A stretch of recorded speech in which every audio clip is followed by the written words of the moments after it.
If you want to make more money, you've got to go where money is. The amount of people that I see, mentor, or even start speaking to, I like to get to know people in one-to-ones and have lots of calls with people. It's always the same sort of issue. Look, in 2026, you're starting the year. If you want to make more money, you've got to go to the places that actually moves the needle for you, places that people can pay you from.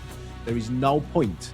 The amount of conversations I'm having and people are saying, yeah, I'm doing this plan, I'm doing this strategy, and I'm going, for what? So just so you can become fucking busy and not actually make any more money? Or is moving the needle towards making more money the actual thing that you need to focus on here? So today's session, today's podcast, we are talking about the things that you need to be focused on in 2026, where your efforts need to go, the people you need to market to, the actual market. What does that look like? So you can make more money either as a business owner, or if you're not a business owner and you're in a career, this also applies too, because you can't get paid more if the place where you are working is not making more money as well. So it needs to move towards you. Let's get stuck in. So for those that don't know me already, I'm Lewis Haydon. So I'm a 10 times business owner. I invest in businesses. I mentor businesses, and I'm also the founder of mentorbusiness.com as well, where we help a lot of people, no matter where they are in their career, move towards better business success, stepping people into business wealth. So let's talk about this then. So this comes straight from the A Players 100K per year playbook. You've probably heard me speak about it on previous episodes. So I'll just share the screen to you what that looks like. If you want a copy of this, by the way, then reach out to me on Instagram, LinkedIn, just say 100K per year playbook, or just type in playbook and I can send you this over to you. So I like to break down different things in this episode so you can see the elements of this playbook and all the toolkit that's there.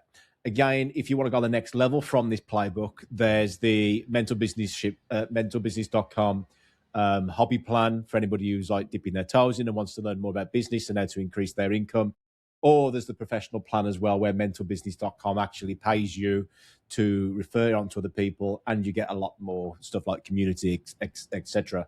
So let's dive into this. There's a specific page I want to share with you, a tool that's used inside this 100K per year playbook that you can download. And I'll just get that on screen now. So yeah, anybody who's watching this, by the way, or listening on a podcast, if you switch it over to video, you can see this on video as well on Spotify, on YouTube, etc. So here we go. Adding zeros. This is what we're talking about, okay? Who's got your money? That's what we're interested in here. Who has got your money? You can't get money from companies that don't have money. So you may hear of industries, for example, what we've got here is an example of a manufacturing company, Bill's Furniture. Their revenue sounds like 10 million. Okay, well, that sounds like an attractive company. With all their overheads, etc., their net profit margin is around about 2%, which is 200K per year. Then where is that money going? Is it going to be reinvested? Is it going to be paid out as dividends to the shareholders? Is it going to be reinvested in the team? Is it going to be reinvested in manufacturing and machines? So you've got to be smart here of knowing the industry, that if you're working with a company like this and you want to extract more from it, let's say that you are a marketing consultant, or if you are service-based, maybe you're an accountant, then if you are in the game of like, well, okay, I want to be able to charge more for my customers, yeah, then the customer needs to be in a position that they can pay you more. So a company like Bill's Furniture that you're seeing here, that has that much money that they can pay you. The amount of people that I hear, especially because of mentorbusiness.com, we work with a lot of coaches and what do people want to do? And before they actually come across of like, anything financially, they say they want to help more people. Okay, but people that can't help themselves can't help you either. So let's get real with it, okay? If your mortgage company or the company you were with, for your mortgage, the bank said to you, you said to them, sorry, I can't pay my bills this week because I'm helping lots of people. The bank isn't going to be very happy about it because they go, okay, great, you're doing lots of nice stuff, but if you can't pay the bill, then we can't give you the mortgage and we're going to take the house off you. Yeah. So having transactional goals and transactional some things on this doesn't always equate to being, you don't always have to have this big vision of helping people without numbers. Not a charity. If you're a commercial enterprise, you need to be thinking about figures, because people don't want to work for free. Your staff don't want to work for free. We do need to be thinking about the commerciality of it. So this is why this is important. So if you look at example 2 here, a software company, Orange Soft, for example, then they're doing 100 million, but at 1% net profit, they make $1 million. Okay. So a lot of companies, and how often, guys, do you hear this on Instagram?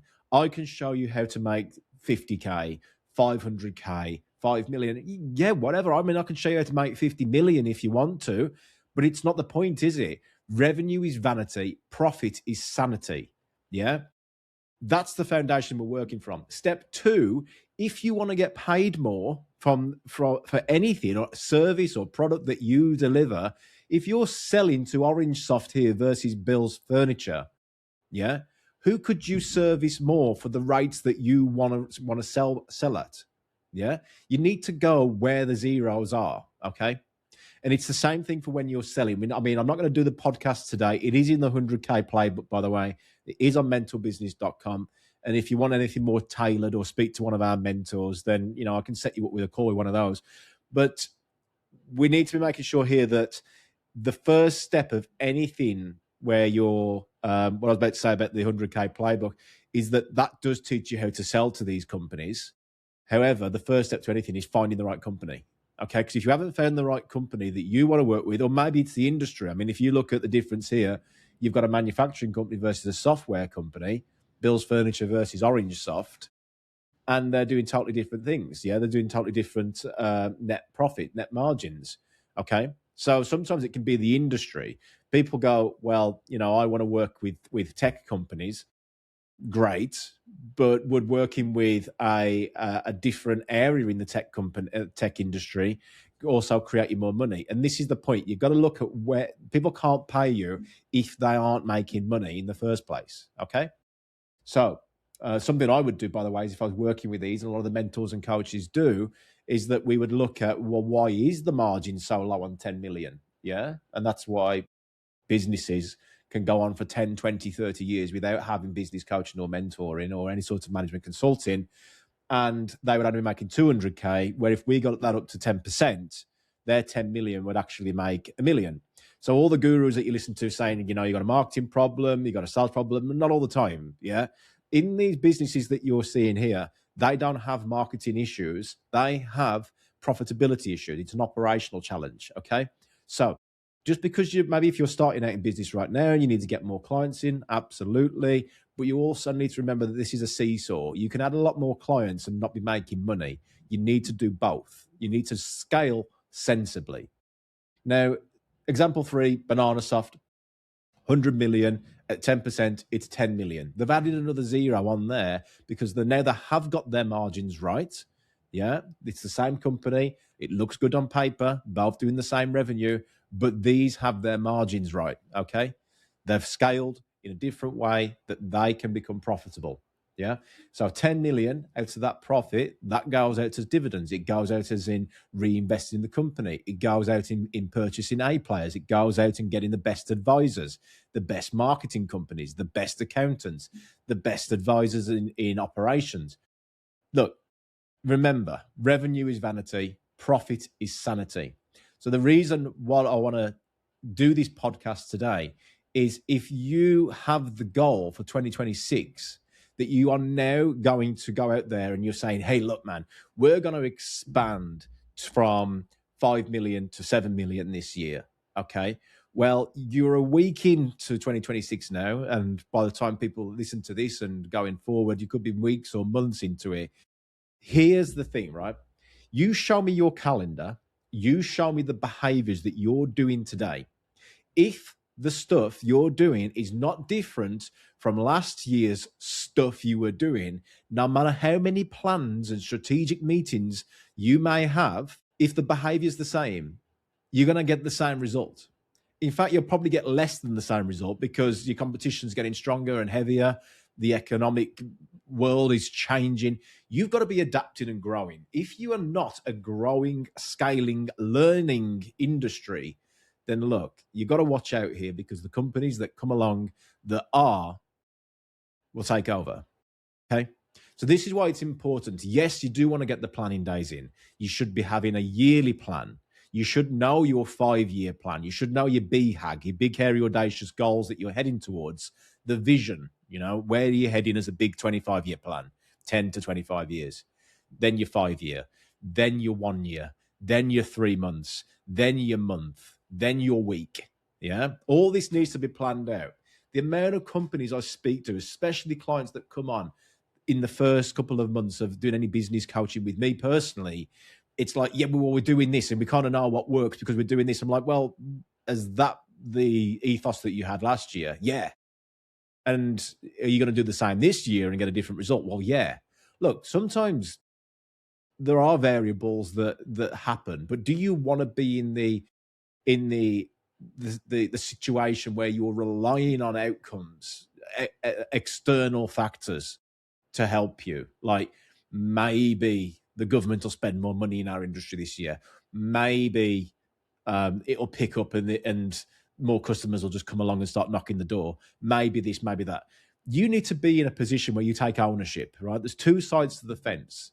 You can either wait for external things to happen to you, or do things now so more positive things happen because of you. Okay, it's like victor and victim. Yeah, taking ownership and doing stuff on purpose rather than it accidentally happening to you. And this isn't just for external customers, by the way. For you business owners that are listening out there, it goes down to the smallest, finest detail that we want to go to. Okay, if you want to make 10 million this year, you want to make 100 million this year, what sort of things can you take ownership of that will impact that outcome? Okay, well, what sort of things, what's the market like? Do we understand the market? Yes, we're going to niche into this market. Niching is the biggest load of bullshit, by the way, that any consultant or mentor or coach will tell you. Yeah, it's bullshit. And here's why, right? This is going to ruffle some feathers right now, right? It's really going to shake the cages. If you niche and you've already got an audience of 10,000 because you've niched so much, okay, people will say, there's 10,000 businesses that I can market to. But because I'm niched in that field, I will get known as the person that really solves that problem. Here's why it's bullshit. First of all, 10,000 people. How many people out of 10,000 are ready to buy right now? So you can probably divide that by 12 months in the year. Let's divide it by 10. So they've just gone by 10,000. You now got 1,000 people. Out of those 1,000 people, how many of them actually like you? Okay, so what do we say? Out of 10 people, you've got 2 people that will be haters, 7 people won't give 2 fucks about you, and 1 person will like you. So what you're saying now is you've now got 1,000 people, and out of those 1,000 people, 100 people will like you. Out of those 100 people, how many more people are competing for that same thing? Or maybe they're celebrities in your area. Maybe they've got a well-known brand behind them already. I mean, I see this a lot with celebrities that are selling stuff. I mean, they do things on like ads and things like that. And it's like, well, you do this and you will sell a thing at $200, $100 or something like that. Oh, well, Hormoz is doing it. It must work. Let me tell you now. The reason celebrities can do this is because of their status of where they're at right now. For normal humans like you and me that aren't there yet, not to say we can't be, but we're not there yet. For normal business owners like you and me, this is why this podcast is unique. You haven't got the celebrity status to back it, right? So it's a lot more difficult for you to sell anything, right? Because you've got to re-educate people. You've got to be able to capture people. You've got to educate them. You need visibility. So yes, you're on that celebrity journey and you will one day, if you keep going, you will be famous for whatever you do. However, remember the needle that we're trying to move right now, the goal is just to make 2026 or this year, whenever you listen to this podcast, this year the best year ever. Yeah. By going from 5 to 7 or from 30 to 50, right? We're not there to be a celebrity in a year's time. So we've got to think like business owners and not like celebrities. So what this means is you can't just, I saw something today. It was a post on Instagram. It's like, if you want to know what works in social media, you just got to copy what's trending. No, you're copying what's trending because they're only trending because of their celebrity status as well, and they're known. So for somebody who's normal trying to sell $100 product versus someone using an ad that's selling $100 product because they're endorsed by a celebrity is a lot different. In fact, you can see that a lot of companies, I mean, you look at like when Netflix first started and things, they would want celebrities on their platform. Oh, it drags people into it. I mean, this is the movie industry, isn't it? Why do people have celebrity stars in their movies? Is because it brings their audience to the movie. If you've got Johnny Depp in your movie, you bring all Johnny Depp audience in. Yeah. If you was to just have an actor that nobody knew of, you wouldn't have the Johnny Depp audience watch the films. So this is what you got to think. Doing stuff like a celebrity isn't going to get you there. So you need to think like a business owner. It starts with the adding zeros. Okay. What is the goal that we're after? Who has got that money for that goal? How do we appeal to that person? Being omnipresent. This is also part of the 8-player book. If you want the download for it, you know what to do. Just message me playbook and I'll send it to you. Connect with me on LinkedIn or Instagram and I'll send it over to you. It's also on mentalbusiness.com. You can get all this stuff as well. Hey, I hope you're enjoying the show so far and you're getting a lot of value from it. Look, we do this for free because it's our vision to help more businesses and their teams scale and actually achieve what they went into business and their career for. So these raw boardroom-style conversations deliver the real data on what works and what doesn't, saving you time, money, and most of all, making sure that you don't miss on these opportunities that could really help you scale. Sharing it with people you know really, really supports us on these podcast platforms so we can achieve our vision. So if you have a like-minded friend, colleague, or business owner that could get value from this, thank you for sharing it with them. You know who you are, and greatest respect for everybody that's doing that so far. And if you haven't, then please support us. Let's get back to the show. So you've got to go to the places where you can then sell to. So now you know the audience, you know the market, understanding that market, niching down, total shit, right? Because what we're saying here is that, remember, we've only got 100 people now that could possibly go to, and that's very competitive and everyone's trying to get it to it, all these celebrities. Then now what's the likelihood that your 10,000 people you started with is actually going to work with you? Now, do the opposite, right? We're on a train with that then, but it's all relevant for helping you to get this big goal over the line. Let's rewind then. Rewind like 5 or 10 minutes to where I started about niching. If you didn't niche, what would happen?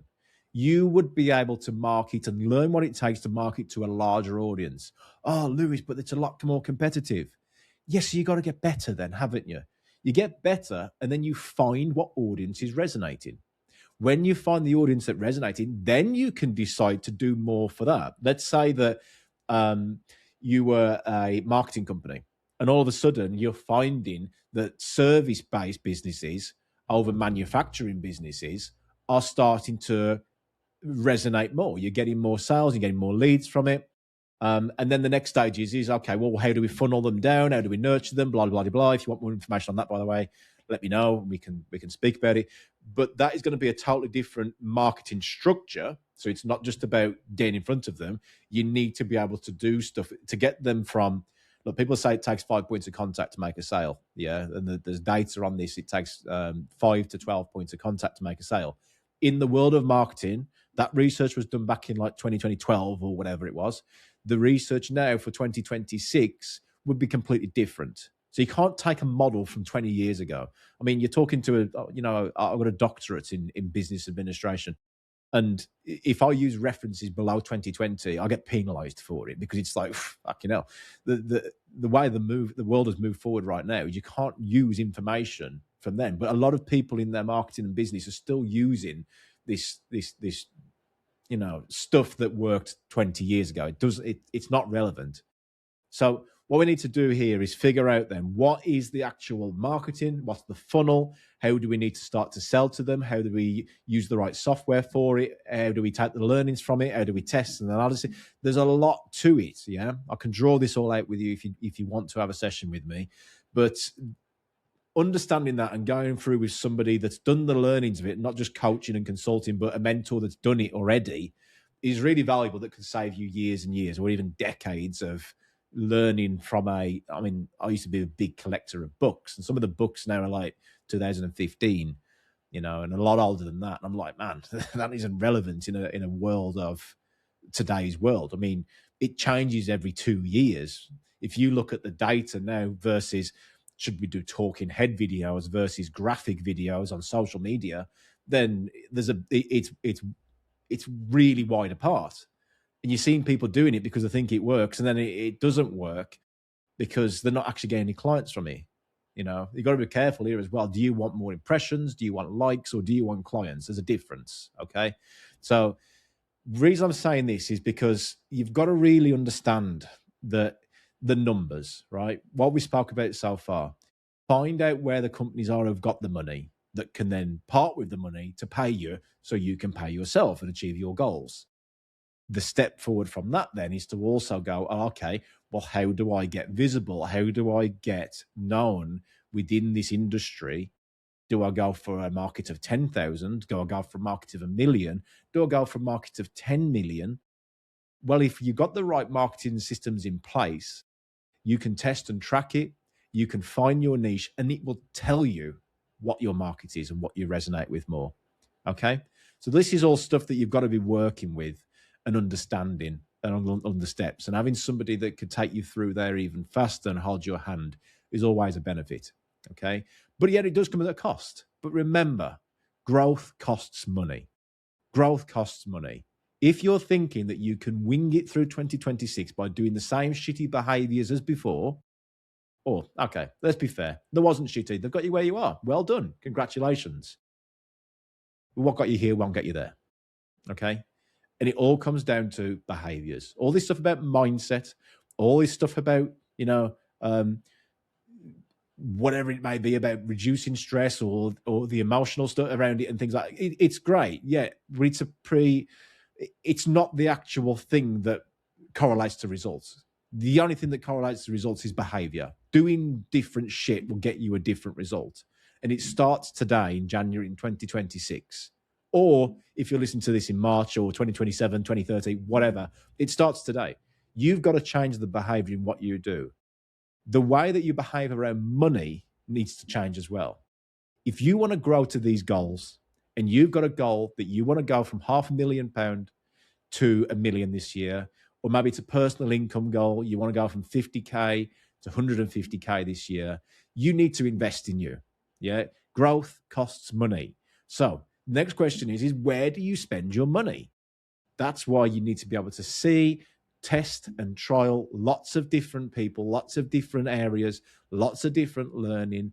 Is it resonating with you? Is this the thing that works on your constraint? Okay, look, the challenge that I get, and I do have to hold myself back here, is that I try to give too much away. This is why I turn into a bit of a shit marketer, because I see the day-to-day of what challenge the next thing is. If you think about theory of constraints, okay, the theory of constraints, what that's saying is that everything that you do is possible to get to an outcome, but there is something blocking it along the way, okay? You just need to look for the next constraint. So mentorbusiness.com, just to be really straight with you and clear to you, we've got like 2,500 members now. 2,500 members are watching all the stuff on the Netflix of business coaching, mentorbusiness.com. Those 2,500 people are now watching the stuff, learning from the mentors, and now they need to inquire with a mentor if they want to move further. I mean, if they don't, great, they've learned lots of stuff. But the inquiry for the mentor needs to be encouraged, okay? Because that's it. Then the mentors get paid off mentorbusiness.com, and the clients get a better result. Now, there's a barrier there then, is that, well, if the mentors aren't producing content that makes the people go, if they're giving too much away, for example, then they could go, okay, well, we've got what we need. We don't need a mentor, right? Or they've baffled them too much and they're going, well, this is too complicated, so I'm going to move. So there's a load of variables then that stops people inquiring with a mentor. Now, if they did inquire with a mentor, I mean, they're all vetted to come onto this platform. It's not like YouTube where you can just go and, anyone's just sell you any shit. I mean, the amount of times I've bought stuff and gone with a a person, and it's like 3 months in, and you're like, man, this feels awkward because I'm not getting the result that I want. We've made sure that's all covered by vetting these mentors. And this only happens though if the mentors, they're not all salespeople. If you look at some of the stuff on grants and stuff on there and accounting and things, accountants and financial advisors that we've got, they're not there to sell. They're there to just give you great stuff and tell, well, this is what works in my clients. Go and do it and don't do it. And I'm like, well, you're in the field now, guys, where you've got to be able to convince someone if you want them to work with you. You can't just tell them like you would a client that you've already got. So there's another blocker, another constraint.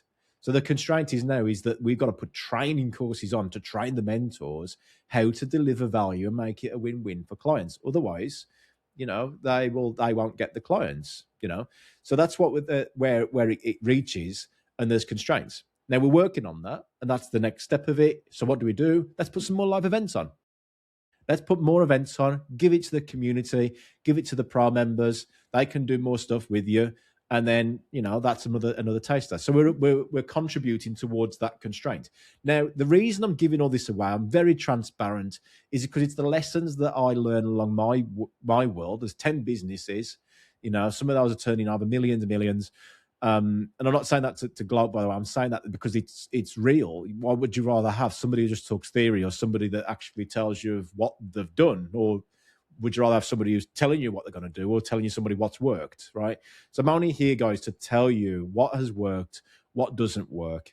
And if you think about theory of constraints in your business, what is the constraint?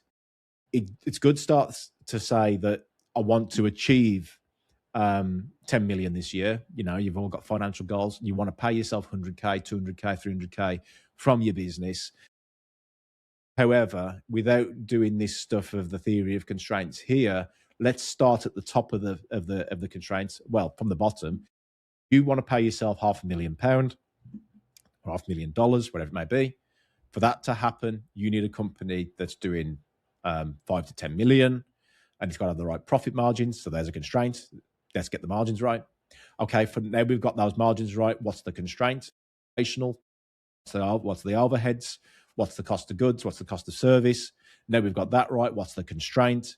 Well, now we're at a revenue constraint. Okay, so what's the constraint to that? Well, we haven't got the right sales team to bring in revenue. Okay, let's get that sorted. What's the constraint to that? Well, now we've got the sales, we need marketing. Okay, so what's the constraint to that? Well, we've got the right marketing, but we don't understand the market well enough, i.e. the 10,000, because you can give some shit advice in the past.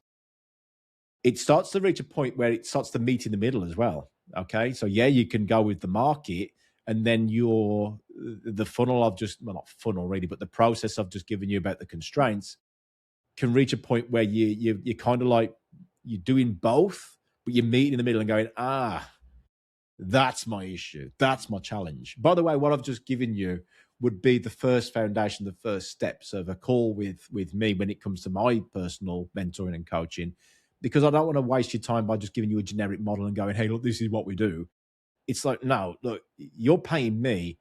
I'm going to get you paid fast. Get my fee off the table fast and get you paid fast. And if you need to have anybody from mentorbusiness.com, let's bring them in too. And me and the mentor can sit with you to give you what you need to get fast.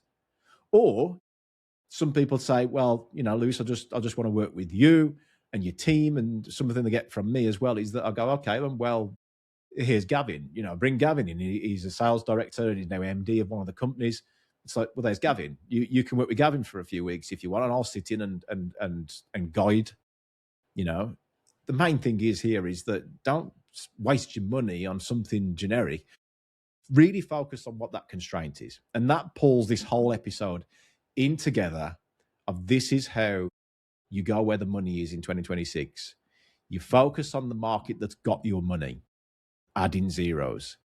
You find out the goal that you want to actually achieve. You meet in the middle using the theory of constraints, and you start to crack it with where is your money best spent. That's why we went down that route of theory of constraints, is that constraint, that area that you need to move to next is where you should be investing to grow. Okay. So this has been a really powerful podcast, by the way. A lot of the stuff I'm sharing on here is I've spent tens of hundreds of thousands, millions over the last like 15 years in doing this stuff. So if it's been of value to you guys, and it's a value to any other business owner that you may know, then please share the vision and forward this on to them. Just share the link, copy the link off Spotify or YouTube, wherever you're watching this right now, and share it on to them. Okay, we're nearly hitting 30 minutes. Been a good session. Catch you on the next episode.